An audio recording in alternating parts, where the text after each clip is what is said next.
Hello, listeners. I am now in the Lexis Analytics page,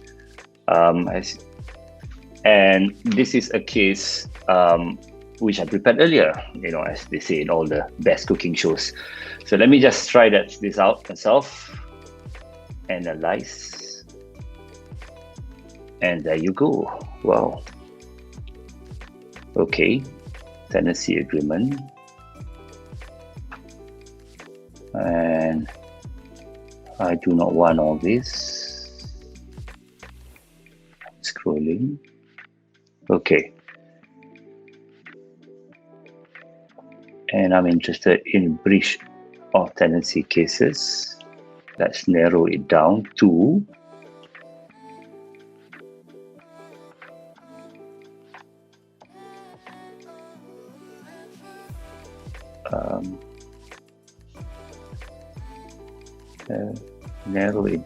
payment or non-payment, subject to consent. So that goes to 33. And I have discovered 73 cases subject to consent all the way back from 1934 to 2009. Well, okay. And you know what, listeners? This is quite amazing actually, because I not only can get cases relating to breach of tenancy, tenancy agreement and breaches, I can be connected to any other cases relating to, in any form or manner, even remotely, to this particular issue by just moving this magic graph thingy up and down. Oh, there you go. If I were to click to that, I get the actual case proper. Summary of the report and the complete report as well.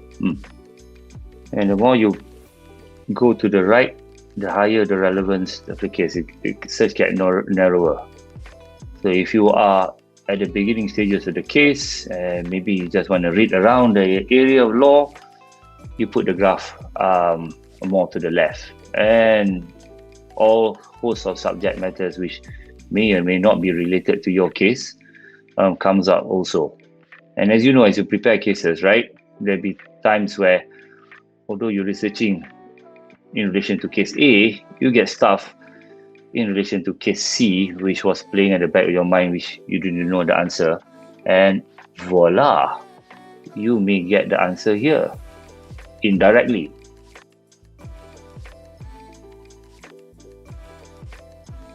Hi, Razlan. Hi, Sabrina. Okay, So I've how do done. you find it? Yeah, okay. To be frank, right? Yeah, sure. Particularly for a person like me, who I just disclose to you how I do my research, which means I don't. I just bark instructions. I think this is excellent actually. I mean, That's put it this great. way, I'm not the most computer literate of persons, right? I don't have social media apart from WhatsApp. And I've been told by my wife that it's not social media. Okay, but Right. if I can do this, I think anybody can. I mean, this is amazing what you guys have done. I don't know who developed this. I don't know who needed to, how many persons you guys employed to read the cases and then to analyze it and then to actually then categorize the cases within this, all these categories, right? But I just find it amazing. I'm speechless actually, and it's not often I'm speechless. Let me tell you that. Wow. Okay, we're very happy to hear this then, actually. Yeah, actually, this is fantastic. I'm not just blowing smoke up, but right, it's a fantastic tool. That's great. We are very happy that you actually like it. So, so you think it would be easy to use as well for yourself? I think so. I think it'd be easy to use for almost anybody. I mean, you got to play around with it. I'm still getting the handle of it, because sometimes the I suppose if I want to be extremely critical of it, the temptation is, because I suppose the design, you can go like all over the place with it, right? Mm-hmm. Yeah. And you have a tendency to spend a lot of time reading this stuff, that stuff, which may not be relevant to your case. But then again, when just now that happened to me, then once I scroll more to the right, then the searches narrows, right? Yep. And I suppose that's how you control it, kan? If you're like tempted just to go all over the world, right? Is it? Right. I think I mean, you know, yeah. Two big thumbs up to LexisNexis. Thank you so much. Okay, so before we end this session, I just have 2 more questions to ask you. Sure. The first one is that now that you've tried it, how useful it is to have the analytics tool in your everyday practice? So I think it's very useful. As I said, I'm not the most literate of persons on the computer, but I could imagine if I was to give this to the younger lawyers in my firm, to my juniors who practically grew up with this stuff, I think they will just take this and fly. You know, I mean, there is nothing now that you can't search. I think the only limitation is the database lah, right? Currently, this is just what, Malaysian cases, or you have cases all over the world? For this platform alone, it's just Malaysian cases for now. So it's just that. But you just imagine if you just add more and more cases, I mean more and more jurisdictions, then basically there is nothing that you can search. All I can say is I pity the judges who's going to read the submissions, because now lawyers can have right. tons of cases to refer to and give it to the court, right? Right. Okay, and my very last question is, what's your opinion about having such technology available for lawyers in Malaysia, and how this could change the future of law? Well, when it comes to technology, I'm actually pretty neutral about it. I think it's a tool. For instance, this is a tool to assist us in doing better research, in understanding a particular area of the law better.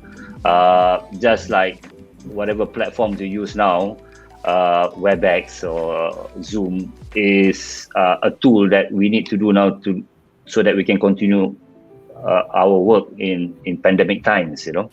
So, and I think this particular tool and the way you guys have designed it is extremely useful. I mean, I'm amazed at it must be really hard work, I suppose, to actually categorize and clarify and collate and then distribute it out into particular areas, and you know, and I'm sure, like I noticed now 3 or 4 cases come up within different areas, right? So whoever did this must have, you know, put in a lot of thought. Obviously I didn't play around too long with it, but from the time that I spent on it, I think it'd be an excellent tool. I mean, there's no doubt about it. There's no reason for anybody to be critical and saying this is not useful, etc., etc. I find it tremendously helpful, actually. Well, it's a huge teamwork, and also it's the AI element that is also partly able to do all this. Yeah, I'm sorry, I didn't answer the second part of the question. You asked me whether moving forward into the future, the technology, right? Yeah, so how this could change the future of law?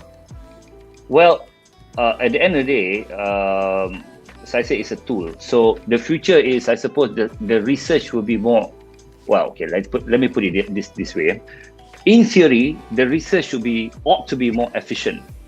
The fear, though, is if you have so many things, sometimes you don't know which one to choose. And I think that's when maybe now in future, the skill of the lawyer is not so much being able to look for authorities, but rather to actually discern which is the authorities which is most relevant to your case. And quite frankly, that is actually a skill which lawyers now also must have. So in terms of the skill set of an advocate and solicitor, I think it probably remain the same. What this technology will bring in terms of change is that for the lawyer itself, you will now have to actually be more discerning in doing your research, because if you want to read everything, this is Alice in Wonderland stuff. You go down the rabbit hole and you might not come out. That's true. Okay, thank you so much again, Razlan, for your time and for also trying out the Lexis Analytics Malaysia. My pleasure.